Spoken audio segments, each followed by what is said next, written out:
prove that they live in his district. And when asked by a reporter if that decision was fair to all Iowans, here's what he said. I don't represent all Iowans. I represent the 1st District of Iowa. That'd be like saying, shouldn't I be able to, even though I live in Dubuque, go vote in Iowa City? Would you still take donations from a Republican in Iowa City? I'm done. This is ridiculous. He's going to sit here and just badger me. All right. Badger him. Walked out after a pretty easy question right there. That was just the start of a rough day for the congressman who walked into this town hall after walking out of that interview. If you're getting your insurance through the group health care marketplace, your employer, nothing changes.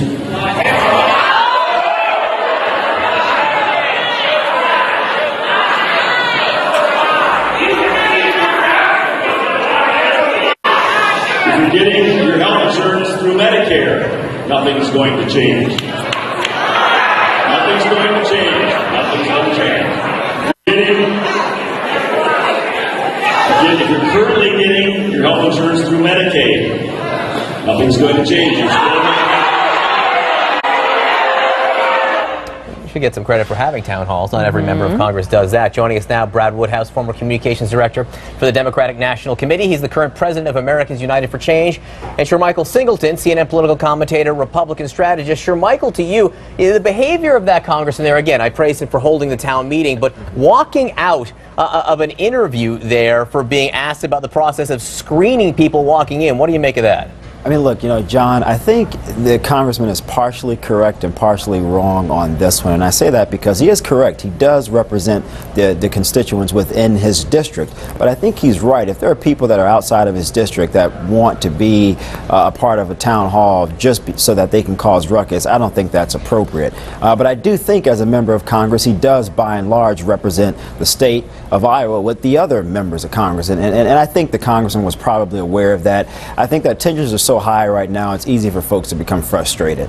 So here's the thing, this is going to be a long haul, right? I mean, Susan Collins in the Senate says they're going to rewrite this whole thing, Brad. We'll see what happens, but this is not just done in a week or two. So you really need Republicans that are very, very, very committed to it. And you see there what happened with Congressman Blum. He was a no, then he became a yes vote on this health care bill. Then he walks out of an interview with not a difficult question. He should be able to answer that. And then he sort of wilts when he's pressured at his town hall. I mean, do they have the the intestinal fortitude to push through on this one?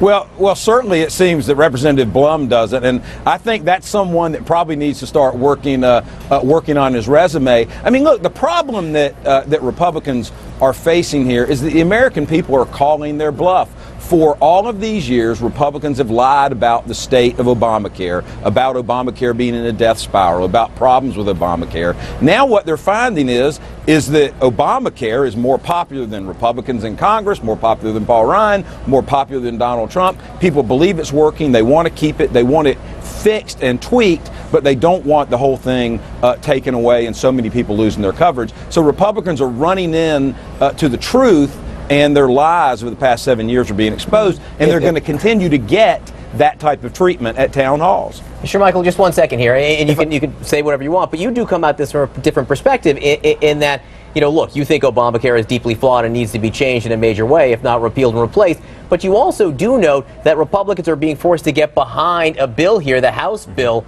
which isn't great in your mind.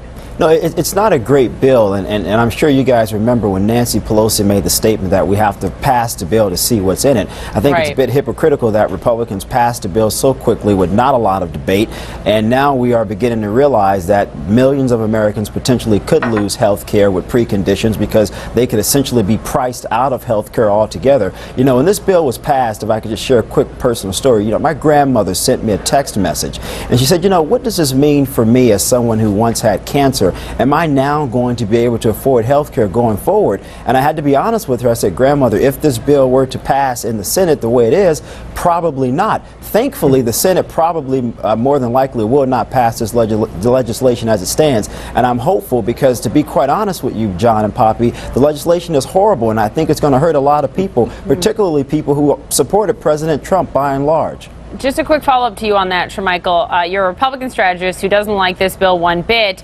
The New York Times wrote that the fact that this working group of 13 white men does not only not include a woman, but it doesn't include some of the more moderates. It doesn't include Senator Cassidy, who now famously, because of John's interview, said it needs to pass the Jimmy Kimmel test. It doesn't include Susan Collins. They call that a dangerous alliance. Two people that coupled together have no real reason to get behind this in the Senate. Do you think they could form an alliance that dooms this in the Senate? You know, I have to be honest, Poppy, I think it's horrible. And as a minority, you look at the Republican Party by and large, and most people will look at this and say this is exactly what's wrong with the party.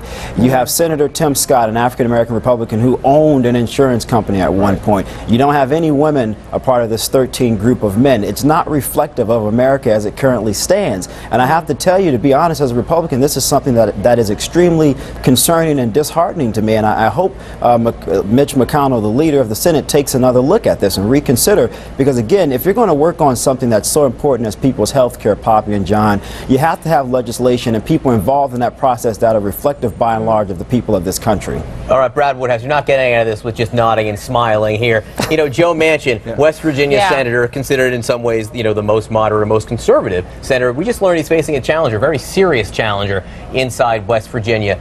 Does Joe Manchin, can he get away with just saying no, no, no, no, no to the Republican bill, or does he need to get out along with some other Democrats? And by the way, we're a few minutes away from hearing from Senate Democrats on health care right now, but does he need to get out and offer something proactive, saying, look, this is the way that we can fix this. Let's come together and do something?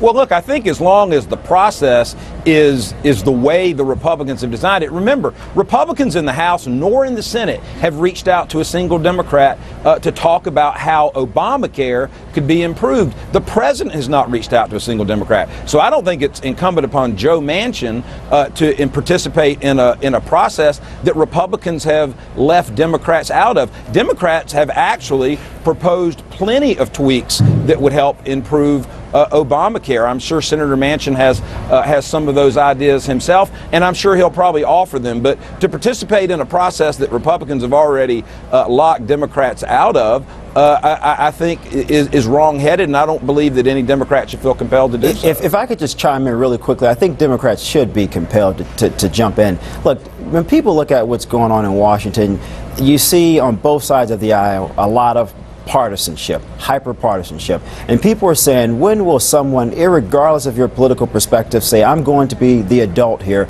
We have to work together to do what is in the best interest of the American people. Whether you're Republican or Democrat, that has to be done. So I disagree with Brad. The obligation on our leaders should be to work together for the common good of all of the American people, regardless of political parties, Brad. We have to leave it there. We have to let you work together during the break, guys. Yeah. That's a good way to put it. Thank you both very much. Brad Woodhouse for Michael Singleton.